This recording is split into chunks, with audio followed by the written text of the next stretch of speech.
So, hi Maria, thanks for taking the time to speak with us about hormonal contraceptives. It's a pleasure. So you gave a presentation at the CME about hormonal therapy and saying thinking outside the box. Yeah, exactly. What does that mean? What does it mean when we're thinking outside the box when it comes to Well, hormonal it's really large subject, right? So what I did is I did 6 kind of small subjects that were sometimes off-label use, sometimes is just common things, but just recover them with like extended use of an IUC or using an IED like for everyone instead of as first line. So I did cover a few things to help out providers to use contraception a little bit more than just the birth control pill.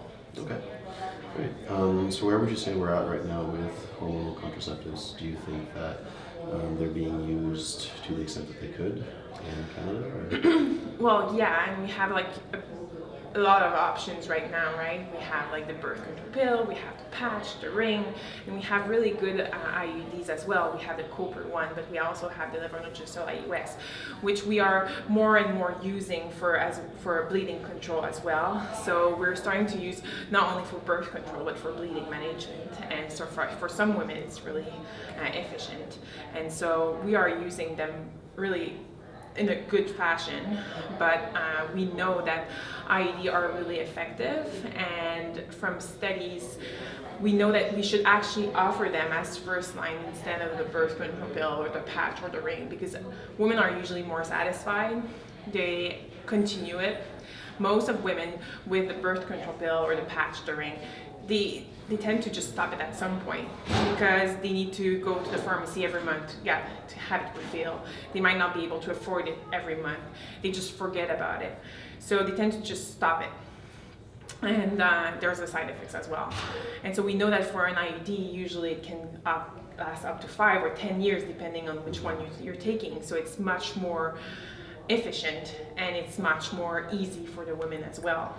So this is something that we should be starting of doing it. We're doing better, like there's an increase in the amount that we're putting in, but I think we can still do better, and especially in adolescent, because some provider will be kind of scared to insert an IUD on a woman who never had a pregnancy or she's really young, but it's still a good method, and for those it's really efficient and it's well tolerated as well, and usually they're satisfied. So it's something that we need to think of instead of just prescribing the pill, because that's what we were doing in the past. Yeah, is that why there's still more people on the pill than on IUDs or IUCs right now, or is it transitioning? It's difficult to say, probably because we're not offering it enough. Okay.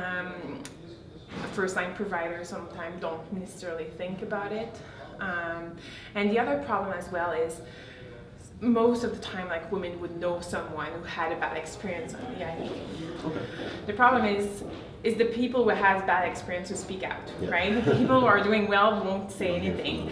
And like usually women are really satisfied under an IUD. So I think it's a job of the doctor to just try to explain things to women and try to make her think that yes, there are side effects, and yes, there are rare complications that can arise, but those are really rare. So like you need to just demystify those things to the patient. What are some of the side effects of an IUD? So if you think about a copper IUD, then it would be increase the amount of bleeding when she has a period, or increased cramping. So this is the most side effects that women would experience. If you're thinking about the levonorgestrel IUS, well, you could have, it's mostly from progestin side effects, but you can have increased acne. Some women will complain of mood swings or a headache. We're not really convinced that this is from the IUS because it's a really localized hormone, but we need to work with women who are experiencing those symptoms. Otherwise, you can also have your symptoms of your normal menstrual cycle, so cyclic pain, just because you're not ovulating. So you're still ovulating, sorry. So which means that you're still having your normal cycle. Okay.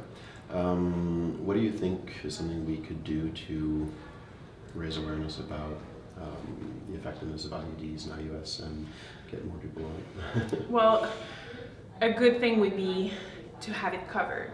So I think Quebec is doing great on that point of view, because the 52 milligrams IUS is covered. Okay. Well, partly covered by the government, but if I speak an example for Ontario, it is not necessarily if you're not on ODSP or ODB, this is not covered. Okay. So if you don't have a private insurance, you need to pay out of pocket, and it's really expensive. So I think it's one of the biggest barrier is that it is expensive. So it can be up to $400.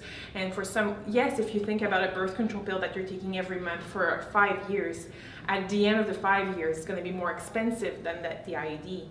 But paying $400 like at once, sometimes it's really difficult for patients. So this is really a great barrier. The SOGC has a compassionate program that you can apply.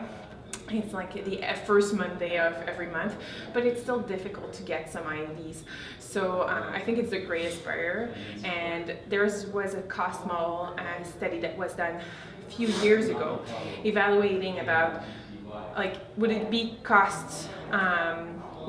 an improvement in terms of the cost if you're giving an IUD? And they proved that by giving an IUD, you decrease the unintended pregnancy, and so you decrease the cost associated with unintended pregnancy. And even if the IUD is expensive, you still have a good payback after that. So it is something that we really need to think about. But you said that the pill over 5 years will be more expensive than the IUD, so if it was covered through healthcare, it would be saving money plus the unplanned pregnancies and or abortions or... Okay, so that's, why do you think it's still not something that's covered through healthcare if the pill or other contraceptives are... I don't know. It's like, I don't know. And if there's no health plans, like global health plan, then that's probably why then it's not covered.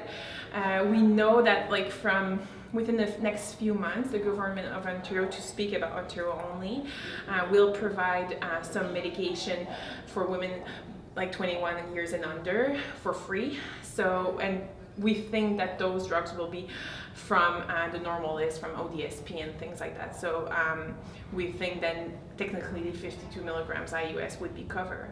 But then it's only the 52 milligrams. So we have the new one, which is a 19.5 milligrams IUS, and this is not covered only by a private insurance right now. And this is a great product, but then the cost of it is really a barrier for patients. Okay. Another question, just a little, well, I guess on the same topic, but we're developing a tool right now to help women choose different contraceptives. It's a tool that we had in the past, but now we're improving it and refining it. Yeah, I'm involved in this. Oh, you are? Okay, I didn't know that. What do you think is a good first step for women who are looking for advice on the right contraceptive for them? What do you think are some factors or things that they should put into play? Like how do they know if an IUD is right for them? Yeah. Or if there's another better option? I think one of the first questions women need to ask is pregnancy would be devastating for them? If they really want to avoid pregnancy and they want to have the most reliable, the more effective method, then an IUD would be a good option, because IUDs are as effective as a tubal ligation. So this is our safest one. So this is one thing.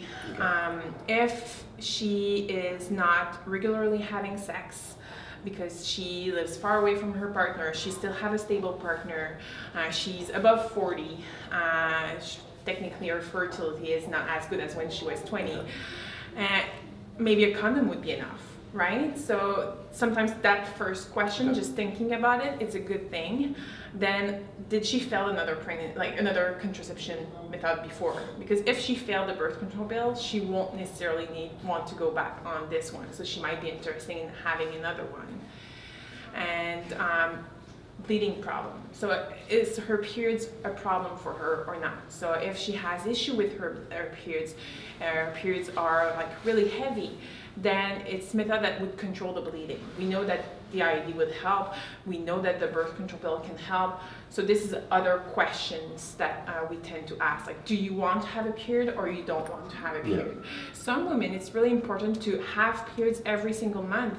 So if she wants to have a period every single month, the 52 milligrams IUS is not a good option, because with this we have a high rate of amenorrhea. So those are usually the kind of questions that we ask patient, and then you have all the contraindication from a birth control pill that you need to evaluate if she has any health issues or if she's healthy, if she's smoking. This is more like afterwards.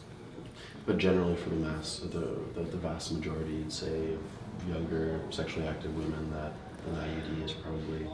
There's not a lot of contraindication, so it's difficult to find a patient where an IUD would not be a good option. Okay. It can happen, but most of the time it would be a good option. Well, and this is either like the Cooper or the levonorgestrel. Yeah, so it's just way more effective. Yeah, it's just like the failure rate is below 1%. Yeah. And if we think about a combined hormonal contraceptive like the patch, the ring, or the pill, it's like 8 to 9%. There's a huge difference. So this is something that we can discuss with the patient, right? Well, you have a failure rate of like less than 1% or 8 to 9. Some women are really surprised that the pill is not as good, right? Some women really think that it's really effective. It is really effective, but like life happens, right? It properly either, right? Exactly. Well, we have like that perfect use failure rate, but we don't discuss that with patients because no one lives in a perfect world. Yeah. So like those percentages are only reaching steady, so we don't use them. And the fact is that the pill is effective, really effective. It's a good option. Don't like get me wrong, but we have better options. Yeah. Okay.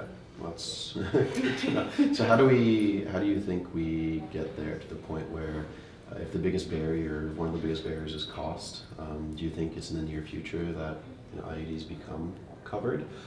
If not, do you think there's steps that can be taken to lobby to get that done? Or do you think there's barriers to the government actually?